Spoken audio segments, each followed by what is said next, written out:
with the World Cup being international, how do you handle a diverse culture and being respectful of everybody in your business?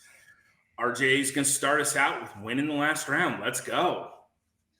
So, as the person that grew up middle class, white, straight, I am always been the person that has looked at diversity from the point of view that I've never been a minority. So I've always just asked questions. And it's funny because CJ is one of the guys that, a couple of years ago, there was stuff going on in our culture in the United States. And I reached out and I had probably a 2.5 hour conversation with him, just asking from his perspective as an African-American, like, tell me what's going on. And to me, that's how I've always handled this. Even if it's in my business, like, ask questions. If I don't understand the perspective of someone, whether it be race or their sexuality or anything, I'm just going to ask questions so I can understand that perspective. And then as a leader, share that perspective across the board with everyone else in my organization. And quite frankly, I don't know any other better way to handle that situation considering who I am as a person. Awesome. All right. Leon. Great answer, RJ.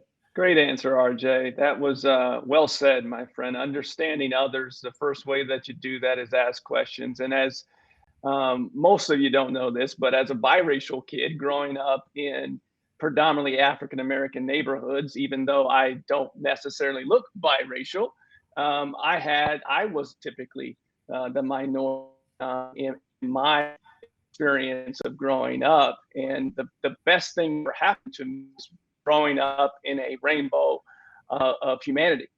It's the best thing that I could ask for my childhood experience. And understanding others' culture is the key to answering this question. And that also starts from the top. Like RJ said on the last question, it's all about culture. If things are determined day one when a new employee comes in that you are stressing that we are going to treat everyone with respect, and if there's something that is not understood, then we're going to get all the answers that are needed. And I think it is so crucial for the leaders of organization to set the culture that everyone's going to treat everyone like human beings. I don't care what they look like. Beautiful. CJ, what you got for us on this one? First, man, I want to shout out RJ for his answer. I remember that conversation. It was a great conversation. I appreciated the phone call a lot, still do. Steve, you and I have had some great conversations as well on politics, race, different things. I think that's really what it comes down to. At the end of the day, it's just conversation. It's just about gaining understanding, right? I can't expect somebody who hasn't had my experience to understand my experience unless we discuss it. Unless I remember talking to one of you guys like, hey, look, if you love and care about me enough, then I have no reason to lie to you about my experience. I have no reason to tell you that this, like create a falsehood about how it is to be Black in America and what that experience looks like. And so across, when we say diversity, right? Like me personally, man, like I'm not really worried about what somebody's religion is. I don't care about what somebody's orientation is. I don't care about really truthfully any of that. Is our commonality that we're coming together to take better care of our families, to create better financial futures, to inspire and change other people around us. That's really kind of what I care about. I think that's what makes everybody beautiful. I think that we're all unique individual creatures. And I think we deserve the opportunity to be here and flourish in which way it is that we want to. We're all entitled to our opinions about other people. We're all entitled to our thoughts about other people, but it doesn't mean they need to be shared. Doesn't even mean they need to be spoken on. So in terms of an organization, if you've got diversity in culture, I think you should. If you have an organization, if you run an organization and it's not, inclusive of all people, regardless of what, they look like, regardless of what it is they like, whatever they worship, I think that's a mistake. I think it's a grave mistake. I think it's unfortunate that a lot of that still occurs. But at the end of the day, man, everybody's entitled, in my opinion, to be who they are, come as they are, because our goal isn't to fight and debate each other about, and I'm not talking about the show me in life, right? Our job isn't to argue and debate with each other about what this person should or shouldn't be doing, who you should go to church with, and that doesn't matter. Everybody's entitled to their own life, their own opinion, and I believe that firmly. Solid. I love it. All right, Steve, what you got for us? What's your insight? Well, now I felt pretty good about my answer, but now I don't feel as good. So, growing up, you know, it's kind of confusing because my parents were both Buddhist and Christian, right? Doesn't quite work together. But one of the things that, you know, we learn from the Buddhist religion is to treat others how you want to be treated, right? It's the golden rule, same things we learn in elementary school. Treat others how you'd want to be treated. And I think if we as a humanity, as a country, all tried our best to abide by this, I think we would all be in a better place, right? We have better quality conversations. For me, I've always treated everyone with respect, right? I give everyone the grace, the opportunity, right? We never judge anyone. We never prejudge anyone. We definitely judge people after their actions, but we never prejudge anybody, right? So I think just treating other people how you want to be treated is how we handle diverse culture. It's funny. We had Ramon and Rodrigo on the show, Real Estate Disruptors, a few weeks ago, and someone made the comments, I'm glad you have some minorities on the show. Finally, I was like, are you serious? Like, what are you talking about? If you look back, I mean, I am personally a minority. And if you look around my office, like, we're a very diverse office. So it was really fascinating to get that comment. So yeah, just treat everyone Steve, with respect. Man. Let them know your top 10 episodes are dominated by minorities on your channel, man. That's right. That's right. I don't know where exactly they were going with that. Well, that's the problem, right? Is that you have people that are not necessarily reading the room, reading the full article, and just understanding or not going back and looking. They're just basing off maybe the last 2 episodes or last 3 episodes. And I think that's where some of this comes from in today's society. Is it just they're not informed enough, quite frankly. Well, I'm going to use an example because, to be honest with you, this topic can be emotional for some people. It can be a touchy topic, right? When we talk about this, I'll use a personal example for me that I just went through. You know, walking on and to film a TV show for the first time, right? I don't know anything about this at all. I'm completely new. I show up to a house for the first time. There's 25 people there that work for the production company. And I have a role, and every single one of those people has a role. And for the first 2 weeks, all I did was walk around and ask questions.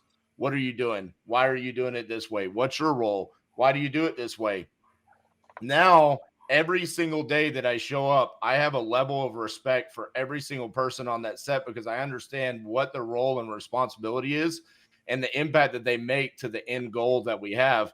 And to my beautiful partner's perspective in the comment here, she just said, recognizing that we all have common ground and a common goal, and that being the forefront of how you navigate the conversation. I think when you spin this back around to the diversity and understanding everyone and making that inclusive, if it's inside of your business, your office space, you just have to understand and have that common ground. And I think that's how we kind of avoid the negative connotation to this conversation.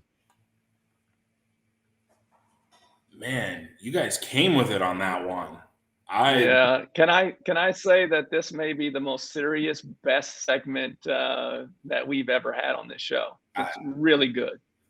I'm not gonna lie, like I thoroughly enjoyed that. Everybody's answers are spot on. I am gonna award the point to CJ. I feel that he was very eloquent in his delivery and thoroughly enjoyed that, conversation. So it's what we're gonna go ahead and do. Can I say one more thing, man, if you don't mind? Of course. I see my operations manager, Deandra, in the comment. One thing that I think is really important, there needs to be more women in the space, 110%. And I think when you don't have spaces that operate in inclusion, I think there has to be awareness of that. We have to acknowledge and accept the fact that the table is lopsided to be predominantly white. We have to stop avoiding that conversation and act like it doesn't exist. And part of the conversation has to start to be, hey, I know the table is lopsided. I understand that, hey, it wasn't me that made the table lopsided, right? But I have to accept that I'm involved in it. And how can I create more spaces for people? How can I make sure I get more minorities on my team? How can I make sure I get more women in my organization and on my team? Because quite frankly, man, I've got a lot of women on my team. Women do the business better than us. If we're all going to be brutally honest, they do the business way better than we do. This is why RJ's partner is better than him. Shout out to Cassie. And so we've got to start being willing to create these spaces, man, because it's ultimately to our long-term detriment when we do not. Matt, is Our there a possibility communities- that question is going to be used later on? What's up? Is there a possibility that question that CJ is talking about with how can we get more women in the industry, is that going to be a question we might be talking about later You're on? talking to the wrong person. You're talking to the wrong person. There's behind the scenes people are involved in that. RJ. Okay, Yeah. well, I didn't want to say anything if it's going to be our My sixth bad. question. I didn't mean to jump the gun. That's my people. I saw the comment. Look, I've got a women's group in my program. We don't have enough women in business. That's just a fact. Absolutely. I didn't know this until about 2 months ago that the percentage of female real estate investors, female-owned real estate investing businesses is only 7%. 7% of all real estate investing businesses are female-owned. Now, there are a ton of females in the business. And I know that number specifically because in any community, especially the Collective Genius, I want us to be well represented across the board. And we're thankfully above 7% with our membership base, but I want that number to be much, much higher. And I'm always actively recruiting female business owners within this community because we're all better when we have different perspectives. Absolutely. Well, Absolutely. I'm going to say one more thing on this because I will say my business partner, Cassie, my new business partner, Nicole Espinoza, in the TV show, and then our contractor on the TV show is a female, Jenny. I think there is a responsibility to the women that are in this industry to put themselves out there to inspire other women to get in. Because to be quite frank, there are women in this industry, but they're not putting themselves out there like Steve Trang and like CJ and like me and like Leah. Like, dude, if you're here, let people know about it because you need to inspire the people, the other women that might not think that they can fit in this male-dominated industry, but they can. And to CJ's point, quite frankly, the women can be better than us at Straight this up, for man. many different reasons. And so for the ones that are, shine your light on you because well there are said. a lot of us, a lot of men that want to support you because I wouldn't be here if it wasn't for my female partner. So I absolutely want to see that in this industry.